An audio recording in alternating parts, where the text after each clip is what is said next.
Family, welcome back to another episode of the Fearless Footballers podcast. I'm glad that you have joined me on this beautiful Monday or whenever you are listening or watching this. So glad to have you on board, and I appreciate every single one of your feedback. It's been absolutely unbelievable, the support that I've had. Yes, there's a few TikTok comments that come and say, you're no good, you were never that good, your last name only gets you so far, but we block those out. We know it's coming from a place of insecurity, jealousy, and some hurt/trauma from their life and that sort of thing. So it's them projecting it onto you. It is nothing personal. So whenever you get a few little hate comments here and there, just remember that hate never comes from a place of above. It always comes a place of below you. So just remember that when someone decides to give you a nice little negative comment, which I've covered on my Instagram. But moving on from that, what I wanted to speak about today is me making the decision to move back to Adelaide. So I spent 12 months in Melbourne.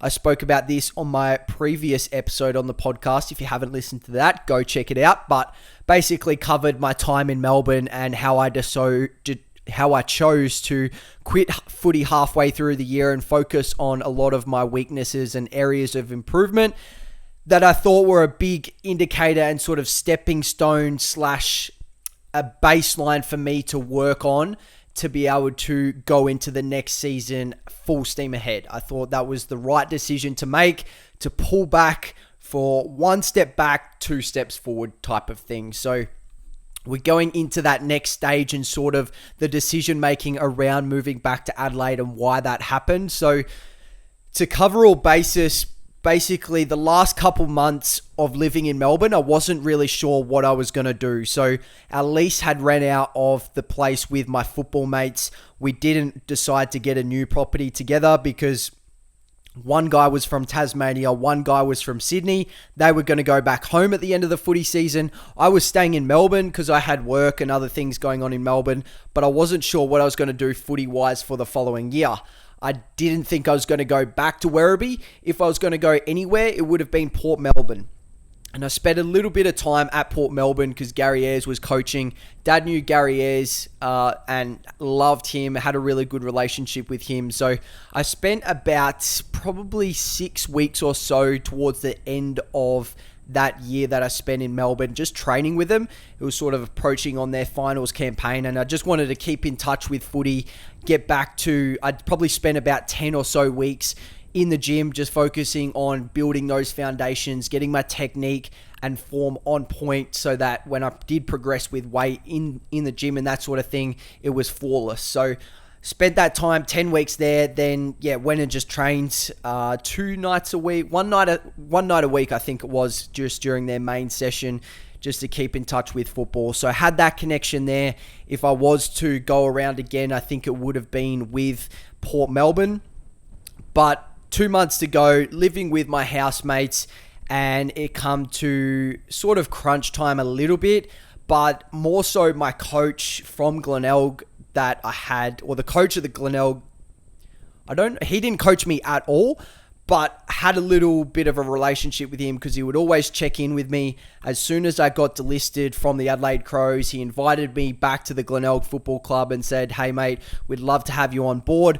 I told him, "Look, I'm not sure what I'm doing yet, probably thinking about going to Melbourne," and he was super keen for that to happen. He obviously wanted me back at the Glenelg Footy Club, but he decided to help me out in different ways. I went in there once or twice a week and watched my vision with him. We spoke about the feedback that I had gotten from the football club, and he said, "Let's watch a few quarters of your games throughout the year," and those sorts of things. And he was massive, and I absolutely loved that time and got a lot out of it, and kind of felt bad in a way for not pursuing that earlier. Everything happens for a reason. They went on to win a premiership that year, so who knows if I would have played league football or not. I'm not too sure, but throughout the year, he sort of kept in contact, and I always keep an eye on those Glenelg scores and see where they're sitting in that. And my brother was at Glenelg at the time as well, so would be watching him.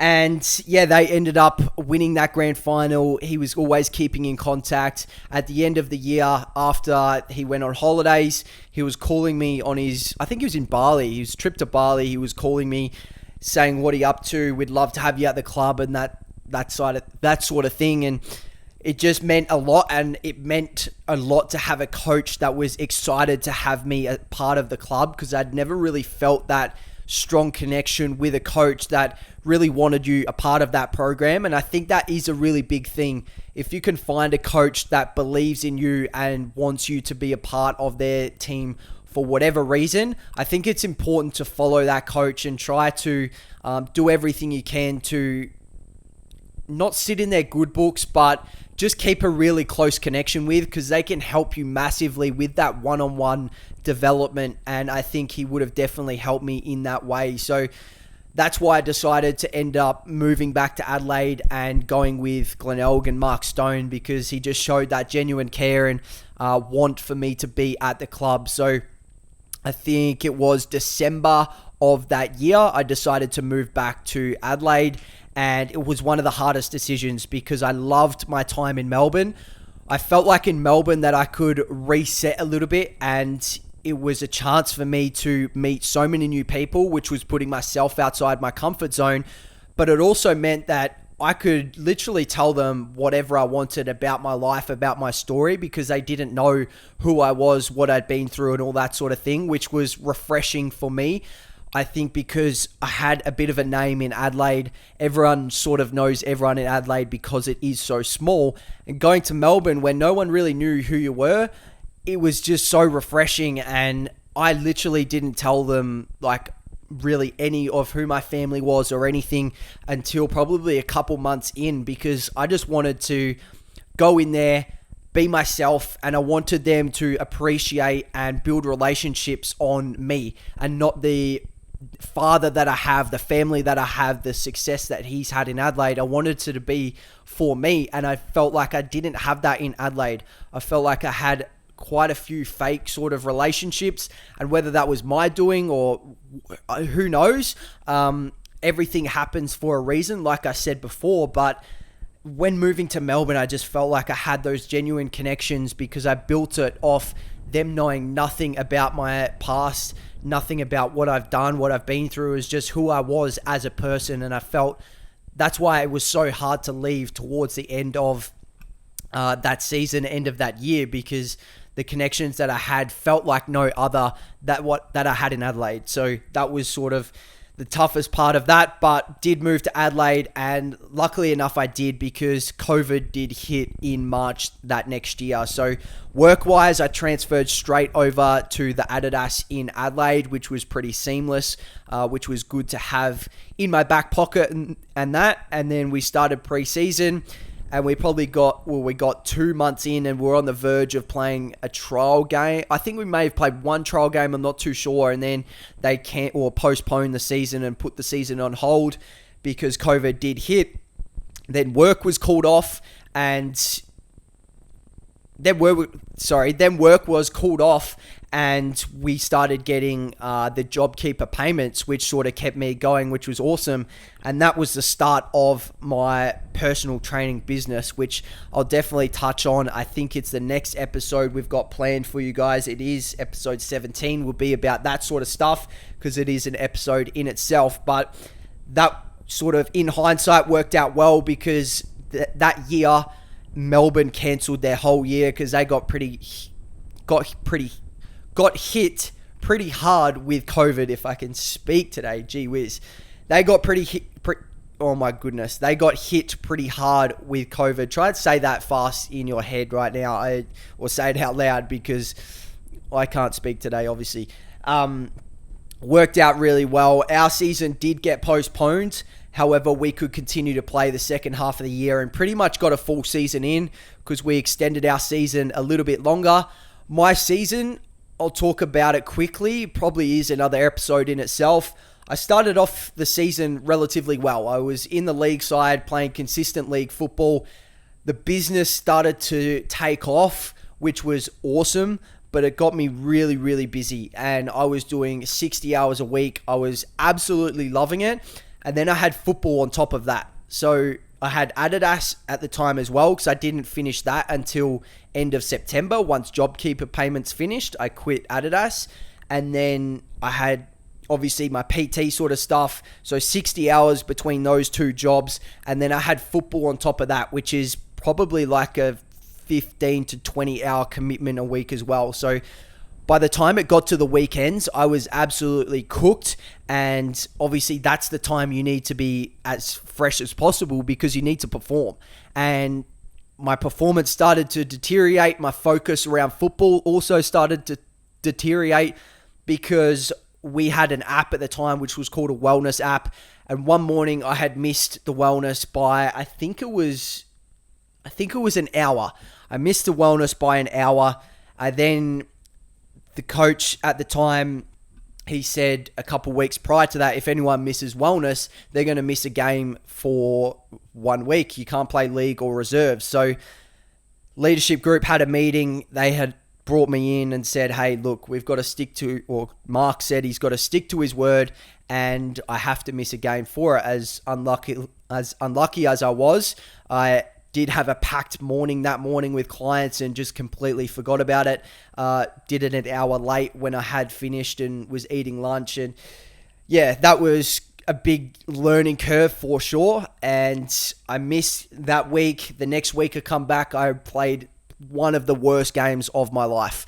I remember we were playing South Adelaide. We were getting beaten quite comfortably, but personally, I was just turning the ball over. It was a horrible game. And that next week I got dropped. And that was probably an even bigger reality check, because one, I kind of expected to get dropped the way I performed, but obviously no one wants to get dropped. No one wants to be playing reserves football. Everyone wants to be pushing as high as they can. So I went down to the reserves for the last, I think, 3 or 4 games. And then our senior team made the finals. Our reserves were struggling for the year, so we didn't make finals. We had a training session, our main training session the week of the final. I performed really well in the midfield. And Mark said, mate, you've earned yourself a spot back in the team. You're playing in this week's final. And he said, we're going to play you through the midfield on the wing. And that game, I played a pretty good game. And it was just sort of a testament to the resilience you kind of have to have when adversity hits. It's definitely not easy, and something that a lot of people struggle with. But once that adversity does hit, it's how you respond from that. I'll speak a lot more about this in the next episode, about how I turned around that adversity, because it was the help of mum and dad as well, and sort of forcing me / pushing me to, or pushing more so forcing me to slow down on the PT stuff and focus more on footy, which I am grateful for. I struggled to have that concept in my mind a little bit when they first sat me down and said, hey, you got to sort your priorities out here, because I was loving the PT stuff. I was loving running my own business, which is great, but I had aspirations to play AFL and my actions weren't matching that. So I don't want to get too much into that next episode, but the biggest learning out of this episode is to trust your gut, because if I didn't trust my gut in making the decision to move back to Adelaide when I did, I would have been stuck in Melbourne with COVID and had no footy for the whole year. And I think the next year as well pretty much got cancelled. If not, they didn't play too many games. They might have played a few at the start and then it got cancelled after that again. So I would have been stuck in Melbourne, not being able to go 5 kilometers from my house, having an 8 o'clock curfew. So there was definitely signs telling me to go back to Adelaide, and I listened to that gut. I was able to play a full season of football, and even though it probably wasn't the best overall season of football, I still got to enjoy what I love, and I also got to start up a PT business out of that. And there's going to be a lot more of the manifestation side of things coming in that next episode, because there was a lot more to it than just starting up during COVID, and I'm looking forward to sharing that with you guys. So the biggest takeaway, listen to your gut, listen to the signs that around you that are sent from above. There is definitely something higher above than us, whether that is God, whether that is the universe, angels, whatever you want to believe in, but don't think you're on this journey alone. There's always something of higher power above you. Listen to that, let it guide you, and trust that it has your best interest in heart, because the people on this earth, no one really, apart from your parents probably, unfortunately not everyone, has your best interest at heart. So listen to that higher power, let it guide you through life, let it take you through the journey and the path that you're meant to be on, and you will have the success that you want. Stay fearless, family.